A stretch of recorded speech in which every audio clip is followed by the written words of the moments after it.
You know that feeling when you look at someone who's successful, someone who's living the life you dream about, and you think to yourself, I could never do that. That's too far. That's too big. Maybe you've wanted to learn English fluently, start a business, get healthy, or chase a dream that feels impossible.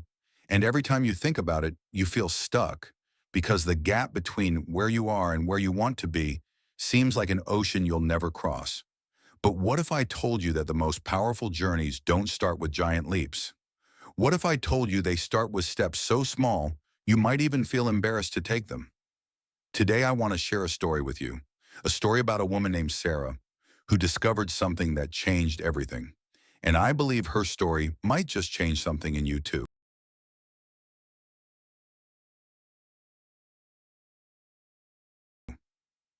Sarah lived in a small town in Ohio.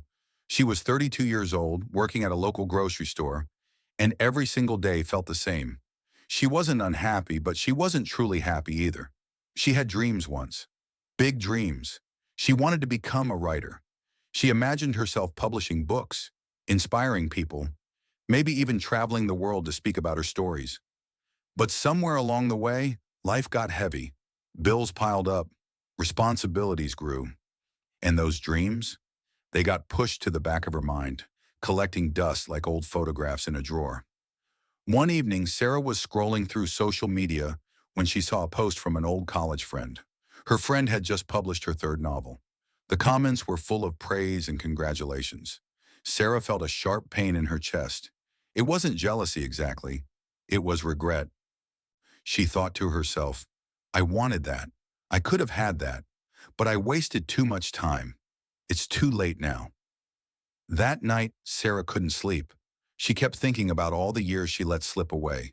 She felt angry at herself, disappointed, and completely overwhelmed. Where would I even start? She whispered into the darkness. I haven't written anything in years. I don't even know if I'm good anymore. The next morning, feeling defeated, Sarah walked into a small coffee shop near her workplace. She ordered her usual coffee and sat down by the window. An older man sitting at the next table noticed her sad expression. His name was Mr. Peterson, a retired teacher who spent his mornings reading and writing in that same coffee shop. He smiled gently and said, Forgive me for noticing, but you look like someone carrying the weight of the world. I've worn that expression before.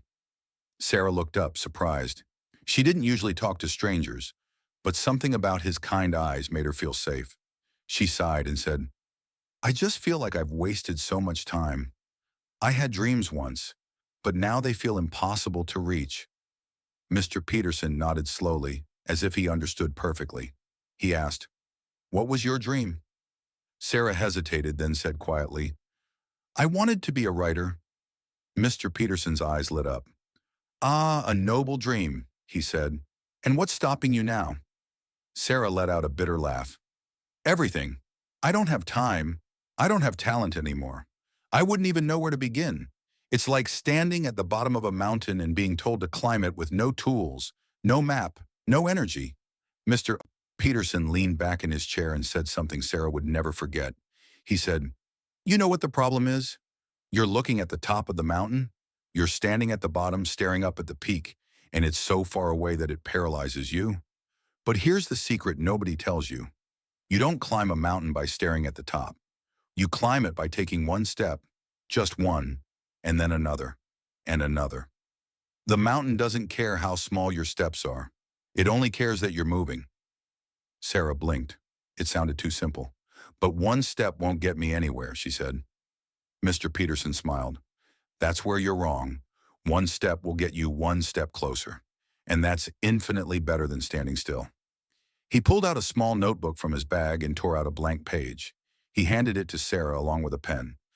Here's your first step, he said. Write one sentence. Just one. Right now. It doesn't have to be perfect. It doesn't have to be brilliant. It just has to exist. Sarah stared at the blank page. Her hands trembled slightly. She felt ridiculous. One sentence? What difference would that make? But something in Mr. Peterson's steady gaze gave her courage. She put the pen to paper and wrote, The girl stood at the edge of the forest, unsure if she should step forward or turn back. She looked up. That's it? She asked. Mr. Peterson grinned. That's everything. You just took your first step. That night, Sarah couldn't stop thinking about what happened. She looked at that single sentence on the crumpled piece of paper. It wasn't much, but it was something.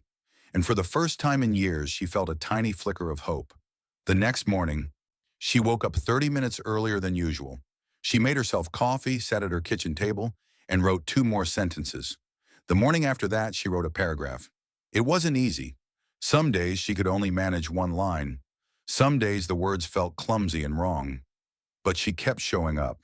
She kept taking small steps. Weeks turned into months. Sarah filled notebook after notebook. She wasn't writing a masterpiece. She was just writing. And slowly, something inside her began to change. She started to believe in herself again. Not because she was suddenly talented, but because she was proving to herself that she could keep a promise. She could show up. She could move forward, even if it was only an inch at a time. 1 year later, Sarah finished her first short story. It was rough and imperfect, but it was complete. She submitted it to a small online magazine, not expecting much. 2 weeks later, she received an email. They wanted to publish it. Sarah sat in front of her computer screen and cried. Not because she was famous, not because she had made it to the top of the mountain, but because she realized something powerful. Progress doesn't happen in giant leaps. Progress happens in small, consistent steps. Every single morning, she chose to write one sentence. She was building something. She was becoming someone. And that was worth more than any distant dream. So let me ask you something, my friend. What's your mountain? What's that dream you've buried because it feels too far away? Maybe it's learning English fluently. Maybe it's getting healthier. Maybe it's starting that project you've been putting off for years. Whatever it is, I want you to remember Sarah's story. I want you to remember that you don't need to climb the whole mountain today. You just need to take one small step, write one sentence, learn one new word, walk for 10 minutes, make one phone call. Because here's the truth. Small steps, taken consistently, create massive change. You don't need to be perfect. You don't need to be ready. You just need to start and then keep going, one step at a time. If this story touched your heart, if it made you think about your own life, do me a favor. Hit that like button, leave a comment, and tell me what small step you're going to take today. And if you want more stories like this, stories that motivate you and help you grow, subscribe to Life Rise Tales, because we're all climbing our own mountains and we're climbing them together. Stay patient, stay grateful, and keep moving forward.